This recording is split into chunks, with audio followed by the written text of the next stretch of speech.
SMD Law is the official law firm of the Spartan Nation. Check them out on the interwebs at smdalaw.com or at 866-529-3537. No matter where you are in the state of Michigan, Upper Peninsula, Lower Peninsula, it doesn't matter. They have an office near you. So whether you need to send a letter to an annoying neighbor, or you're a criminal and you need defense, maybe you just have problems with elder law, check them out, smdalaw.com today. The official law firm of the Spartan Nation. Call them first, then you act. Good evening, everybody, and welcome back to the Good, the Bad, and the Ugly podcast with the great coach Chuck Grenier, legendary Michigan State Prep high school football and basketball coach, a longtime contributor to Spartan Nation, and we're very, very proud to have him as part of the Spartan Nation radio network and the Spartan Nation family. Coach, how are you tonight? And Merry Christmas to you and Becky. Merry Christmas to everybody out there. I'm doing fine. It's a cold day up here. Well, it was a cold day because you had a colonoscopy. That's true. That's true. It is looking for a couple nickels, I think, that were lost a couple years ago. Well, I got to tell you, I laughed when you told me they found a couple nickels from 1959 up there. Yeah, you never know. You never know. Uncharted land. Well, I got to tell you, at least tonight, for the first time in your life, I can say you're not full of it. No. Well, I keep asking me questions, and you'll see that I am. Okay. So. Coach, again, it's always good to have you for the good, the bad, and the ugly. We're going to talk football first, and then Spartan football. Then we're going to switch over to basketball with Tom Izzo and the Spartans, which I guarantee there's going to be a lot more goods there than bad or ugly. Let's start with football. We did our good, bad, and ugly from Rutgers. Now I want to go the good, bad, and the ugly with the football season. I think start with the good. Jake Hartbarger was tremendous. Cole Haan was very good. Matt Coughlin was amazing. Those were all good. I thought the punters, considering you got second, third, and fourth-string punters, were still good. Those guys are second-string guys, third-string guys, fourth-string guys. Yes. I thought kick returns were okay. Actually, I'd probably say that was an unsure. Punt returns were terrible. You saw me questioning Coach about them. Basically, he admitted, you know what, we would rather him let the ball roll than take any risk. This is costing them dearly in games. We start with special teams. There you go, the good, the unsure, and the bad. Coach, and I'm not blaming Brandon Sowards. He's doing exactly what he's told to do. This is not on Brandon Sowards. Your thoughts? Well, no, I think you're exactly right on that.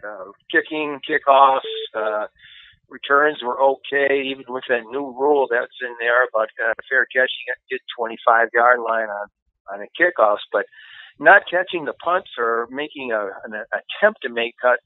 You know, as hard as the offense was moving the ball, to not catch a punt and rely on that ball bouncing 10, 15, 20 yards more, I thought was just a scratch in the head. Yeah, asinine. I guess that would be what you would say. It would be asinine on that. But look at the Ohio State game and look how that hurt us. We got down deep and they just kept pinning us deep, and that was just bad. That was just bad all around. You got to catch the ball. Football is divided into offense, defense, and special teams, and if you're failing at any one of those, it really lacks the ability to win a football game. And not catching punts certainly was a hindrance to their team. Coach, I've shared this with you. You can tell the listeners whether or not I'm being truthful, but I shared with you a couple years ago a young man who was a Big Ten special teams player who told me and actually showed me his team's scouting report on Michigan State for punt. They said that Michigan State played for the fair catch. Now, is that not true? Have I not told you that? Have I not said it on the radio show with you? Yes, I remember that. Okay. I mean, to me, now this year it turned into letting the ball roll. I mean, it's gotten progressively worse since Keyshawn Martin. To me, the special teams punt return has become an embarrassment to this program. Am I wrong?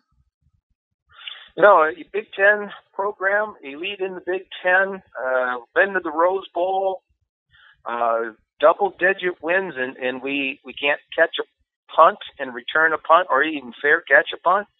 unless it's right to you, that is embarrassing. That is just totally uncalled for. Put somebody back there that can catch a punt and make them catch the ball. If that you don't want to try to return, but yeah, that is embarrassing. Well, and it's, again, I want to go back to not blaming Sowards. He's told, don't take a risk. Well, I'm watching other teams play Ohio State, and they're getting punt returns. And it's just your cost. You can't come out and say the punt is the most important play in football, and then, oh, by the way, but we don't want to return it. I mean, it's just completely ugly. All right, let's change gears again. We're talking about good, bad, and the ugly with Coach Chuck Grenier. Coach, we're going to do this. We're going to start. This one's going to be football, and then we'll take a commercial break, come back, and do basketball. But I want to start now with the offense. The wide receivers were good, especially when you look at all the backups that were in there. Other than Terrence Samuel, I don't know of a coach on the offensive staff that, going by just what you see on film, deserves to come back. That's very difficult for me to say. Some of those guys are my friends, but it's the truth. The offensive line continues to not progress. Continues to have one of the smallest offensive lines in the Big Ten. That's how they recruit. But then they want to run a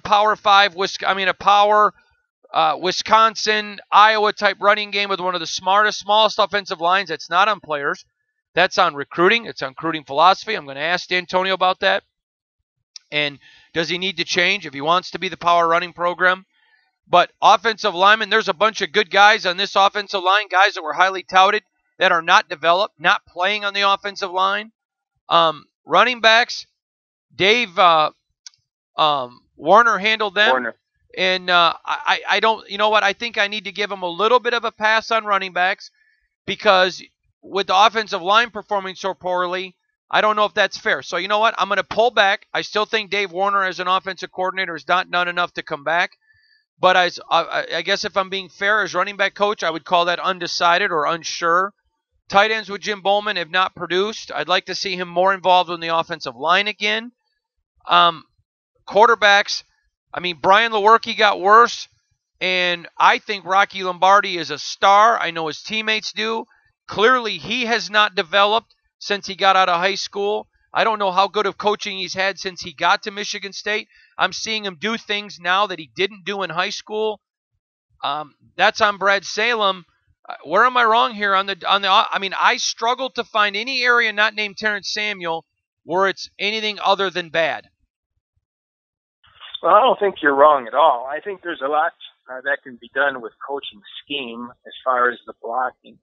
I'm not going to give a pass to Warner on the running backs. If you remember a couple, must have been Rutgers game, maybe. I'm losing track of the game on it right now, but the way that the running backs that are out there on the field block in pass protection, the way that they don't pick up blitzes, that's terrible. I agree with you.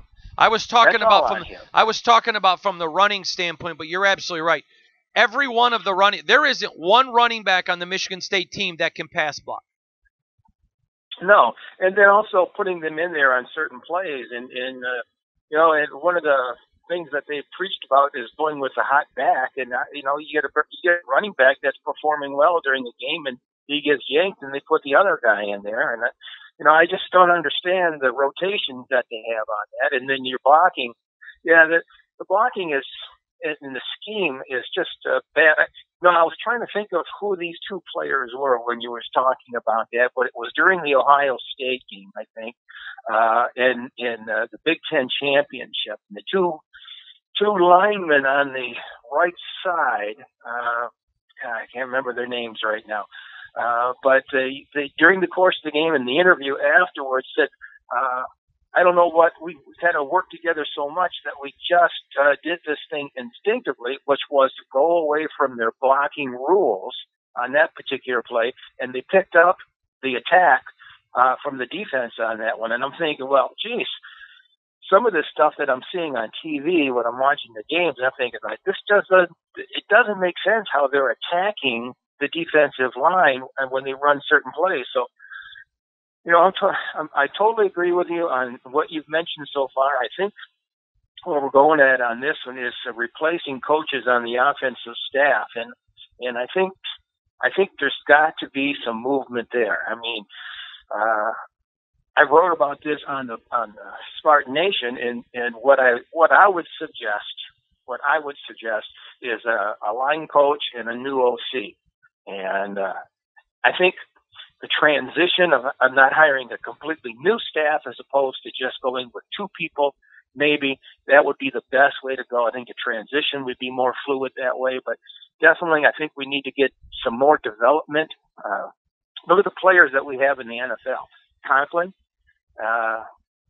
is an all-pro, and he was a walk-on, and they waited for him to develop on his own. So, I just don't think the players are being developed on the offensive line. I don't think the blocking scheme works with what they're trying to do. And I would get a new OC, and I'd make him just the OC, and we'd take somebody like Treadwell that's there and bring him over from being a freshman coach, whatever that is, and give him the running back, so we have constant coaching on the sidelines and during practices with Treadwell working with the running backs, and we've got an OC that oversees everything. Because if you have an eye for football and you watch what's going on out there, it just doesn't seem to be coordinated. I'm going to add one other thing, Coach. I want to add one other thing. Coach, there are things from behind the scenes that you know about because I've shared with you that the listeners don't. But I would go spend whatever money I had to get Dan Rochar back here as my offensive line coach.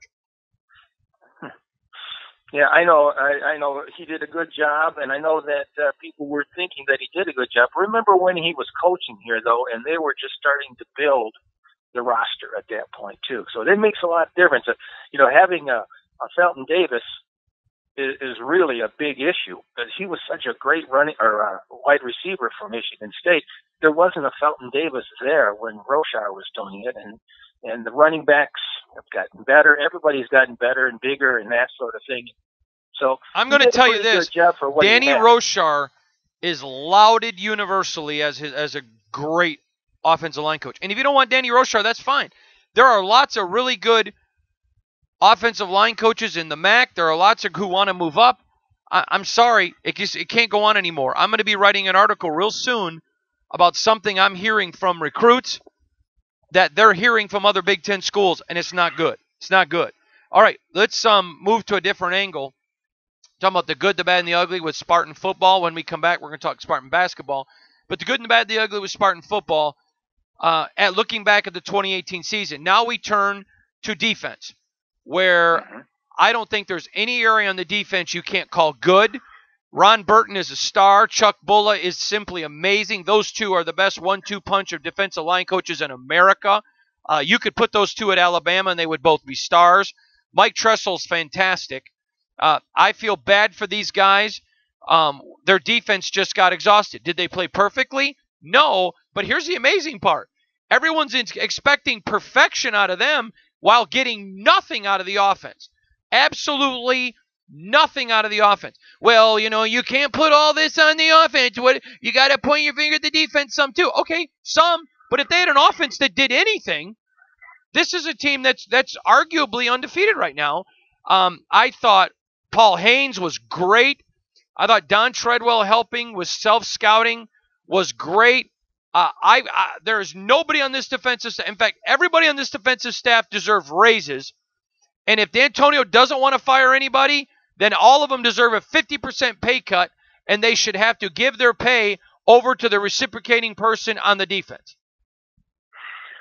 Well, there's a good example that you gave right there. Look at, there's been a turnover of at least 3 coaches on the defensive side over the course of the years since Coach has been up here from Cincinnati. And bringing in fresh blood, good coaching from those players.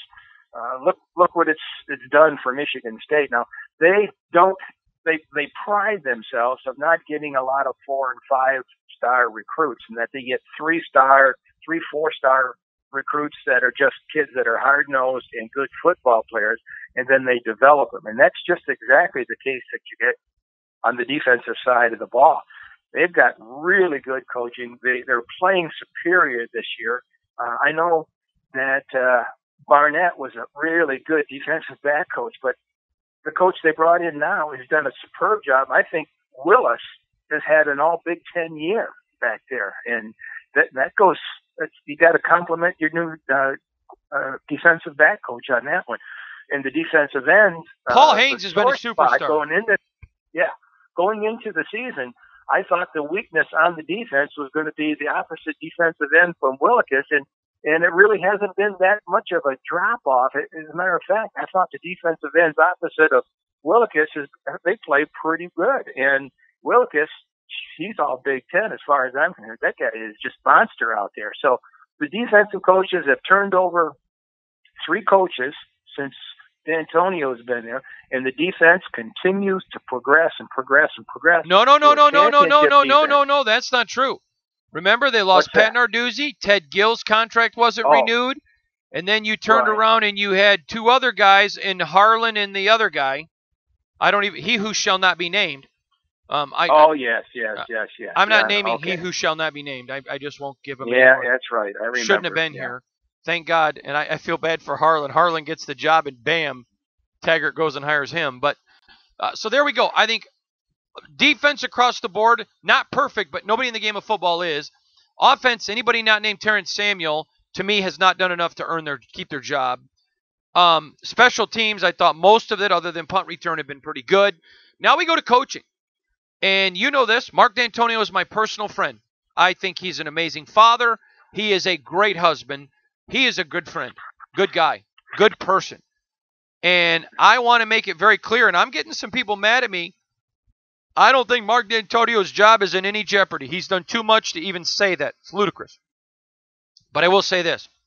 This falls on him. He has to fix this. This is 2 times now in 3 seasons that they've had major disappointments. And when you're coming into this season, and it's not the media, and it's not the fans, although they're echoing it because you say it, and you're talking Big Ten championships, football playoff, college. CBS Sports did a poll of college coaches, 3 teams with the most talent to win the national title: Michigan State, Clemson, and Alabama. And you're 7-5 going to the who knows what bowl in San Francisco, and oh, by the way, nobody cares. That's a complete disappointment. And again, we've went through all the coaches, but this rests squarely on D'Antonio. To me, this is the most critical time of D'Antonio's career. He is going to uplift his legacy, or he's going to cost him his legacy. As his friend, I don't want it to cost him. But I'm going to tell you something. It very well could, and that's a shame.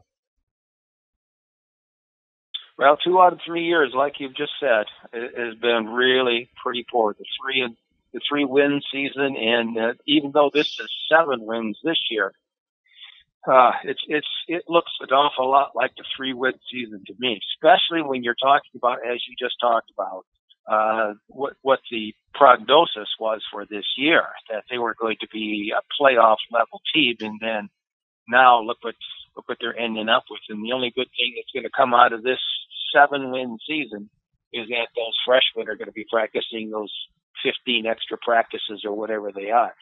But yeah, this is the beginning of a trend other than an aberration. Now, if you've got 2 out of 3 years that it's been bad, remember the 10-win season wasn't all that impressive offensively. 91st in the country. You came out at the beginning of the year, so we got to score more points, and you come out and score less.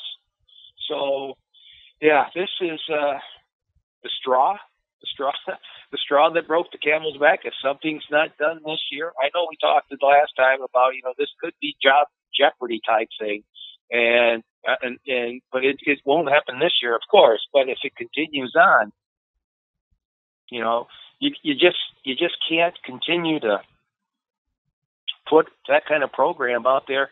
The alumni won't stand for it. The money won't be coming in, so money talks. So. Yeah, he's got to do something. Something has to be done. Totally agree. We're talking to Coach Chuck Grenier, the great Coach Chuck Grenier, the one, the only, the legend, the icon. I'm going to ask you right now, point blank, do you agree with my assessment? Mark D'Antonio's job should not be in jeopardy, but he also needs to be forewarned. His legacy tonight tilts.